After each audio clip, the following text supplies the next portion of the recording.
अथ तंत्रोक्त रात्रि सूक्त। जो इस विश्व की अधीश्वरी, जगत को धारण करने वाली, संसार का पालन और संहार करने वाली तथा तेज स्वरूप भगवान विष्णु की अनुपम शक्ति है, उन्हीं भगवती निद्रा देवी को भगवान ब्रह्मा स्तुति करने लगे। ब्रह्मा जी ने कहा, देवी, तुम ही स्वाहा, तुम ही स्वधा और तुम ही वशकार हो। स्वर भी तुम्हारे ही स्वरूप हैं। तुम ही जीवनदायिनी सुधा हो।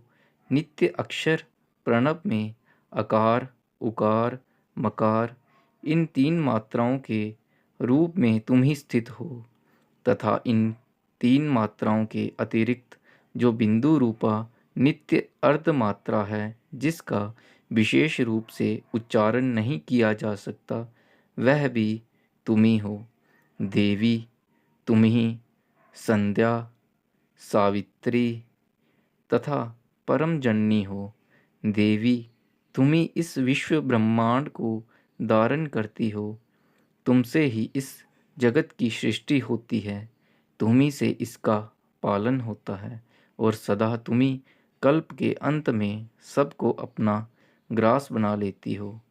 जगन्मयी देवी, इस जगत की उत्पत्ति के समय तुम सृष्टि रूपा हो, पालन काल में स्थिति रूपा हो तथा कल्पांत के समय संहार रूप धारण करने वाली हो।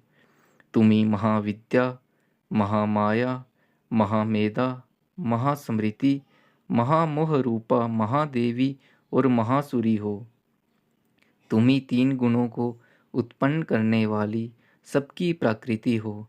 भयंकर कालरात्रि, महारात्रि और मोहरात्रि भी तुम ही हो। तुम ही श्री, तुम ही ईश्वरी, तुम ही ह्री और तुम ही बोध स्वरूपा बुद्धि हो। लज्जा, पुष्टि, तुष्टि, शांति और क्षमा भी तुम ही हो। तुम खड्गधारिणी, शूलधारिणी, गौर रूपा तथा गदा, चक्र, शंख और धनुष धारण करने वाली हो। बाण, भुशुंडी और परिग ये भी तुम्हारे अस्त्र हैं। तुम सौम्य और सौम्यतर हो। इतना ही नहीं, जितने भी सौम्य एवं सुंदर पदार्थ हैं, उन सब की अपेक्षा तुम अत्यधिक सुंदर हो। पर और अपर, सबसे परे रहने वाली परमेश्वरी तुम ही हो।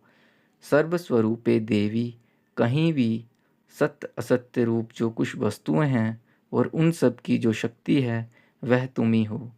ऐसी अवस्था में तुम्हारी स्तुति क्या हो सकती है। जो इस जगत की सृष्टि, पालन और संहार करते हैं, उन भगवान को भी जब तुमने निद्रा के अधीन कर दिया, तब तुम्हारी स्तुति करने में यहाँ कौन समर्थ हो सकता है। मुझको, भगवान शंकर को तथा भगवान विष्णु को भी तुमने ही शरीर धारण कराया है, अतः तुम्हारी स्तुति करने की शक्ति किसमें है। देवी, तुम तो अपने इन उदार प्रभावों से ही प्रशंसित हो। ये जो दोनों दुर्धर्ष असुर मधु और कैटव हैं, इनको मोह में डाल दो और जगदीश्वर भगवान विष्णु को शीघ्र ही जगा दो। साथ ही इनके भीतर इन दोनों महान असुरों को मार डालने की बुद्धि उत्पन्न कर दो। तंत्रोक्त रात्रि सूक्तम संपूर्णम।